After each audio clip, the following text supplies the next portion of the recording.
Okay, तो देखते हैं। एमपी में अपन सब इंजीनियर के लिए कट ऑफ फाइंड आउट किया है। तो ये कट ऑफ तक मैं कैसे पहुंचा और इसके पीछे क्या क्या एनालिसिस किए, पूरा सीट का एनालिसिस कैसे किया, तो वो देखते हैं। और भी जो इम्पोर्टेंट पॉइंट्स हैं वो भी डिस्कस किए हैं, तो वो भी जानने को मिलेंगे। तो देखते हैं।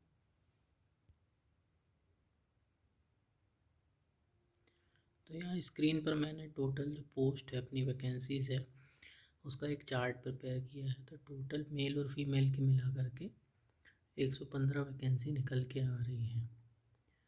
तो यहाँ पर एक कंसीडरेशन ये लिया गया है कि जो E&M की पोस्ट है, जो इलेक्ट्रिकल ऑब्लिक मैकेनिकल की पोस्ट है, तो उसमें ऐसा तो है नहीं कि पूरी जो पोस्ट है उसमें 100% मैकेनिकल वालों को भर लेंगे या इलेक्ट्रिकल वालों को। तो हमने ये कंसीडर किया है कि अगर 50-50% भी सीट का डिस्ट्रीब्यूशन होगा तो भी हमने 50% के हिसाब से यहाँ सीट को लेकर के कैलकुलेट किया है। जैसे कि जनरल मेल की अगर 13 सीट है तो हमने 6 ही कंसीडर की है। तो इसके अकॉर्डिंग जितने भी पोस्ट कोड होते हैं अपने, तो पोस्ट कोड की वैकेंसी का कैटेगरी वाइज और मेल और फीमेल के वाइज सम करके निकाला है। तो यहाँ पर जो है सबसे ऊपर में सम है। तो जनरल मेल के लिए 26 सीट है, जनरल फीमेल के लिए 9 सीट है, EWS मेल के लिए 9 सीट है, EWS फीमेल के लिए 2 सीट है, OBC मेल के लिए 23 सीट है, OBC फीमेल के लिए 9 सीट है, और SC मेल के लिए 11 सीट है और SC फीमेल के लिए 5 सीट है। ST मेल के लिए 14 सीट है और ST फीमेल के लिए 7 सीट है। तो इस चार्ट को बनाने से पता क्या चलता है, इस चार्ट को बनाने से बहुत कुछ पता चलता है। देखते हैं। तो इस चार्ट को बनाने से हमको सबसे पहले कैटेगरी रैंक पता चलती है कि अगर कोई OBC का मेल है तो उसकी कैटेगरी रैंक अगर 23 है या 23 से कम है तो वो सेलेक्ट हो जाएगा। यहाँ पर रैंक के बेसिस पर बताया जा रहा है कि सेलेक्ट हो पाएंगे या नहीं। अब खुद सोचना है कि क्या OBC में आप 23 रैंक पर होंगे मेल में। अभी नंबर का भी डिस्कशन करेंगे। इसके बाद यहाँ पर सबसे इंटरेस्टिंग चीज़ ये है कि अनरिज़र्व की 26 सीट है। तो यहाँ पर जो अनरिज़र्व की 26 सीट है मेल की, इसमें सभी कैटेगरी के कैंडिडेट्स आ सकते हैं। तो यहाँ पर अगर OBC, general, EWS, SC, ST या फीमेल कोई भी यहाँ पर आ सकता है। यहाँ पर मार्क्स के अकॉर्डिंग एंट्रेंस होगा। तो यहाँ पर जो है कि अब जैसे मान लीजिए कि कोई OBC वाला है और वो जनरल का कट ऑफ क्लियर करके जनरल की सीट ले रहा है, तो उस पर्टिकुलर, तो अब ये OBC वाला यहाँ से चला गया तो OBC की जो सीट रहेगी उनको फ़ायदा होगा। तो इस चीज़ को ध्यान रखना है कि जिस कैटेगरी का बंदा ज़्यादा मार्क्स लाएगा उस पर्टिकुलर कैटेगरी को हमारा फ़ायदा होने वाला है। तो अब अगर हम आगे देखें तो सबसे पहले हमने मार्क्स रेंज के हिसाब से डिस्ट्रीब्यूट किया स्टूडेंट को, कि अभी तक तो जो मैक्सिमम पता चल रहा है कि 140 से 150 नंबर के बीच में ही बहुत कम लोगों के मार्क्स, मतलब 150 से ऊपर किसी के नहीं आ रहे, ये मान के चल रहे हैं। एक दो बच्चे हैं जिनके 152 सुना है, और पता नहीं कोई 160 वाला भी होगा, तो पर वो 1 या 2 ही होंगे। तो मैक्सिमम अगर देखा जाए तो 140 और 150 मार्क्स के बीच में हम मान के चल रहे हैं कि 10% स्टूडेंट है ऐसे। 130 140 के बीच में 20% और 115 और 130 के बीच में 80% बाकी की जनता है। तो यहाँ पर इंटरेस्टिंग ये है कि जो 140 और 150 के बीच में मार्क्स लाने वाले हैं वो जनरल का भी हो सकता है, EWS का भी हो सकता है, OBC का भी हो सकता है, SC ST या फीमेल भी हो सकती है।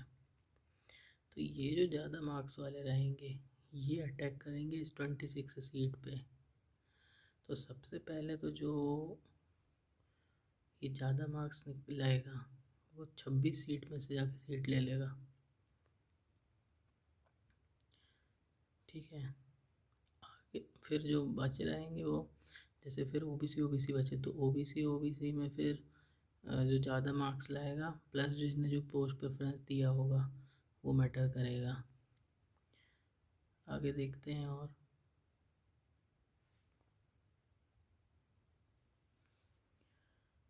तो यहाँ पर मैंने कुछ फैक्टर्स तैयार किए हैं जिनको डिस्कस करना बहुत ज़रूरी है, तो वो देख लेते हैं। तो पहला है कि effect of topper from OBC, SC और फीमेल कैटेगरी।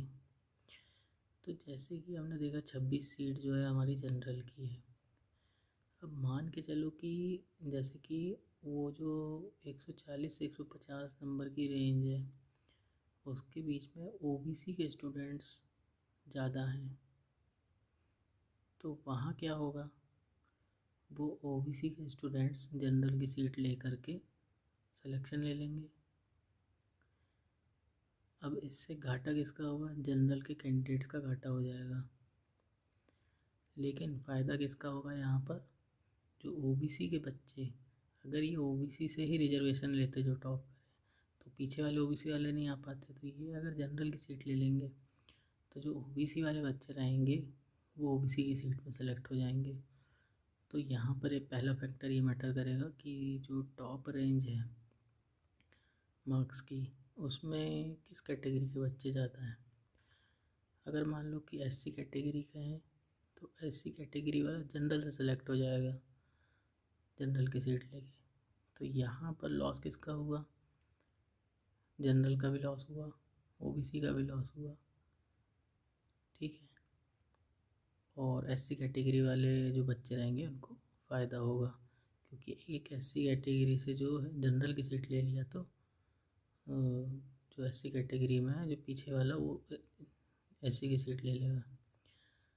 लेकिन अगर ये जो रेंज है 140 से 150 वाली, इसमें अगर कोई फीमेल टॉपर रही, मान लो कि फीमेल्स अगर ज़्यादा नंबर ला रही हैं, जनरली मैकेनिकल ब्रांच में ज़्यादा फीमेल कैंडिडेट रहती नहीं है, पर फिर भी अगर हुई तो इससे सभी का लॉस हो जाएगा। क्योंकि अगर ये फीमेल मार्क्स लेके आई तो ये जाके वो जनरल की 26 सीट में से सीट ले लेंगी। अब यहाँ पर वो जो सीट ना मेल को मिली, ना ओबीसी, ना एससी एसटी, ना ईडब्ल्यूएस, और जो फीमेल कोटे के लिए सीट है वहाँ तो फीमेल ही जाएगी। तो यहाँ पर एक फैक्टर ये मैटर करेगा। तो ये तो हो गए टॉपर पर्सपेक्टिव से फैक्टर्स कि कौन हाई रेंज मार्क्स में आता है तो हमको क्या हो सकता है। अब दूसरा सिलेक्शन के फैक्टर देखते हैं कि और क्या क्या हो सकता है। कि पहला फैक्टर हो सकता है डिपार्टमेंट प्रेफरेंस का फैक्टर। तो जब हम फॉर्म भर रहे थे तो हमसे डिपार्टमेंट का प्रेफरेंस पूछा गया। सपोज़ दैट जैसे कि कोई 140 नंबर लाया है और एक बच्चा 138 नंबर लाया है, पर और हम वाटर वाले डिपार्टमेंट का एग्जांपल लेते हैं कि वाटर वाला डिपार्टमेंट में अगर 138 वाले ने प्रेफरेंस ऊपर रखा है और जो 140 नंबर वाला बच्चा है उसने नीचे रखा है, तो भले ही इसके ज़्यादा नंबर हैं 140, पर क्योंकि प्रेफरेंस 138 वाले ने ऊपर रखा है तो 138 वाला सेलेक्ट हो जाएगा WRD में। Second factor, same marks but age ज़्यादा है। मान लो कि WRD डिपार्टमेंट ही है और दोनों कैंडिडेट है 138 नंबर लाए हैं, पर एक की एज 25 साल, एक की एज 28 साल है। तो सेंट्रल गवर्नमेंट के रूल्स के अकॉर्डिंग, नोटिफिकेशन के अकॉर्डिंग, जो ज़्यादा एज वाला है उसको ऑब्जर्व कर लिया जाएगा, 25 साल की एज वाले को नहीं किया जाएगा। Third factor, ratio of E&M post factor. अभी तक हम ये अजम्पशन ले रहे हैं कि जो जितनी भी सीट्स है E&M में, जैसे 50 सीट है तो 25 सीट मैकेनिकल की होगी और 25 सीट इलेक्ट्रिकल की होगी। हमको यहाँ पर न ये पता है कि कट ऑफ कैसे डिसाइड होता है E&M का, और नहीं पता है कि कितनी सीट्स इलेक्ट्रिकल की है कितनी मैकेनिकल की है। कहीं अगर ऐसा हुआ कि इलेक्ट्रिकल और मैकेनिकल में जिसके ज़्यादा मार्क्स होते होंगे उसको ही सेलेक्ट कर लिया जाता होगा, तो कोई भी मैकेनिकल का सिलेक्ट नहीं होगा, क्योंकि इलेक्ट्रिकल वालों का पेपर इजी आया था और वो बहुत ज़्यादा मार्क्स लाए, उनके एवरेज स्कोरिंग 150 160 के रेंज में है। तो ऐसा हुआ तो लॉस हो जाएगा। बट प्रैक्टिकली अगर देखें तो ये पॉसिबल दिखता नहीं है। क्योंकि अगर WRT डिपार्टमेंट्स का ही अगर एग्ज़ाम्पल ले लेते हैं तो अगर वहाँ पर मान लो कि अगर मार्क्स के बेसिस पर सेलेक्ट कर रहे हैं तो अगर पूरे इलेक्ट्रिकल वाले भर लेंगे तो अगर कोई मैकेनिकल वाला काम रहेगा तो वो कैसे करेगा। कुछ तो बेसिक नॉलेज होना चाहिए। या इसका उल्टा भी कि अगर पूरे मैकेनिकल वाले भर लिए तो इलेक्ट्रिकल वाला काम रहेगा तो क्या हम कर पाएंगे। कुछ तो बेसिक नॉलेज होना चाहिए। तो कुछ तो होगा यहाँ पर कुछ रेशियो कि इतने इलेक्ट्रिकल के इतने मैकेनिकल के। अब ये चीज़ जो अंदर का आदमी है जो AE है या जॉब कर रहा है या जिसने लास्ट काउंसलिंग अटेंड की है वही बता सकता है। तो फिफ्थ फैक्टर भी वही था कि वो कट ऑफ कैसे डिसाइड होगा कि दोनों की रैंक अगर ज़्यादा है। अब इसमें नॉर्मलाइजेशन होता है या किस बेसिस पर कट ऑफ होता है E&M पोस्ट का। अगर आप लोग में से किसी को पता है तो प्लीज़ बताइएगा कमेंट करके। इसके बाद backlog vacancy factor. Backlog vacancies वो वैकेंसी होती है जो लास्ट ईयर्स में निकाली होगी पर पर्टिकुलर कैटेगरी के लिए, पर उनको उस मार्क्स के या वैसे कैंडिडेट मिले ही नहीं तो खाली रह गई। तो जैसे कि यहाँ पर इस बार 10 OBC की बैकलॉग वैकेंसी है तो यहाँ पर सिर्फ OBC वाले ही जा सकते हैं, ना EWS वाले ना SC ST ऐसा। तो ये एक फैक्टर मैटर करेगा सिलेक्शन में। उसके बाद जो भी 3 शिफ्ट हुई है मैकेनिकल की उसमें मार्क्स का नॉर्मलाइजेशन होगा और क्वेश्चन का कैंसिलेशन होगा। तो जैसा कि अभी तक पता चला है कि 9 नवंबर की जो इवनिंग शिफ्ट थी वो सबसे टफ है और उसमें लगभग 38 क्वेश्चंस चैलेंज किए हैं जिसमें से 8 या 10 तो शायद गलत हैं कंफर्म। तो अगर वो क्वेश्चन कैंसिल होते हैं और वो क्वेश्चन मान लो अब उसमें भी वो है कि कौन से कैंसिल होते हैं, आपने जो सही किए हैं जिसके मार्क्स आपने जोड़े हैं और वही कैंसिल हो गए तो फिर तो नंबर कम हो जाएंगे। और अगर वो क्वेश्चन कैंसिल हुए जो गलत थे तो आफ्टर नॉर्मलाइजेशन मार्क्स बढ़ जाएंगे। तो ये एक फैक्टर बहुत काम करने वाला है। तो जैसे कि मान लो कि 9th के इवनिंग में अगर कोई बच्चा है 120 नंबर लाया है और उसके 5 नंबर बढ़ जाते हैं यही सब मैटर से, तो जो मॉर्निंग शिफ्ट या किसी और शिफ्ट वाला लड़का होगा जो 125 लाया होगा उसका तो लॉस हो गया, क्योंकि ऐसे तो 120 वाला पीछे था उससे, पर ये नॉर्मलाइजेशन चक्कर में उसके इक्वलेंट में आके खड़ा हो गया। अब फीमेल टॉपर फैक्टर, यही जो हमने डिस्कस किया कि अगर फीमेल उस रेंज में जाएगी तो सभी का लॉस हो जाएगा। उसके बाद EWS अगर अनरिजर्व की सीट ले लेते हैं कि अधिकतर हमने देखा है कि जो EWS वाले हैं वो और कोई नहीं है, जनरल के ही बच्चे हैं जो लंबे समय से तैयारी कर रहे हैं, पर EWS रिजर्वेशन आने के बाद वो EWS से आ गए हैं। तो गंगाधरी शक्तिमान है यहाँ पर EWS वाले ही जाके अगर जनरल की सीट ले लेंगे तो EWS वालों का सिलेक्शन और ज़्यादा पीछे वाले EWS वालों का हो जाएगा। तो इससे EWS का कट ऑफ नीचे जा सकता है, बट इससे अदर कैटेगरीज को लॉस हो जाएगा। तो यहाँ पर जितने फैक्टर्स मैटर कर सकते थे वो सब डिस्कस किए हैं। अब और देख लेते हैं।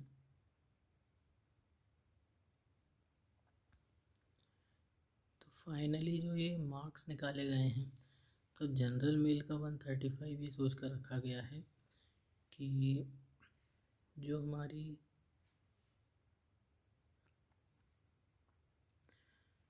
हमारी रेंज है, हमने जो सोची है कि 150 से 140 के बीच में हाईएस्ट मार्क्स लाने वाले बच्चे हैं, तो यहाँ कंसीडर किया जा रहा है कि वो जनरल ईडब्ल्यूएस कैटेगरी या ओबीसी कैटेगरी से ही है। तो 135 के आसपास रफली लास्ट सेलेक्टेड कैंडिडेट हो सकता है। और सेम फिर इसमें, क्योंकि ये स्टेट की वैकेंसी है, तो ओबीसी के कट ऑफ में जनरल से ज़्यादा डिफरेंस रहेगा, लेकिन सेंट्रल की जो वैकेंसी होती है उसमें ओबीसी और जनरल कट ऑफ में 2-3 मार्क्स का डिफरेंस होता है। तो इन सारे डिफरेंस को लेते हुए एक रफली फैक्टर के साथ ये सारे कट ऑफ यहाँ पर डिसाइड किए गए हैं, इसी के आसपास होना चाहिए।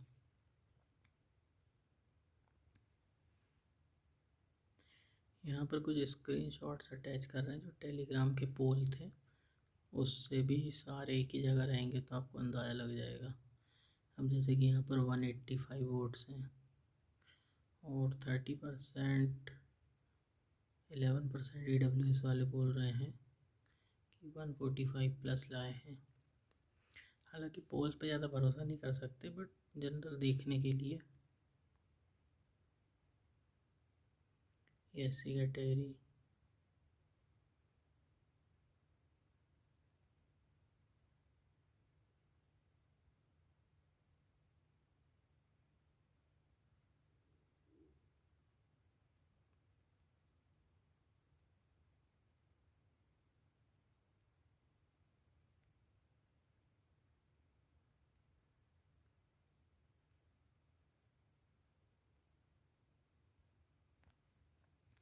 तो ये सारे पोल्स हैं जो मैकेनिकल ऑब्लिक इलेक्ट्रिकल के हैं। तो हो सकता है ये वीडियो कुछ हेल्पफुल रहा हो। आपका क्या ओपिनियन है, कमेंट करके बताएं। और इलेक्ट्रिकल ऑब्लिक मैकेनिकल पोस्ट का कट ऑफ कैसे डिसाइड होता है, अगर किसी को पता हो तो बताएं।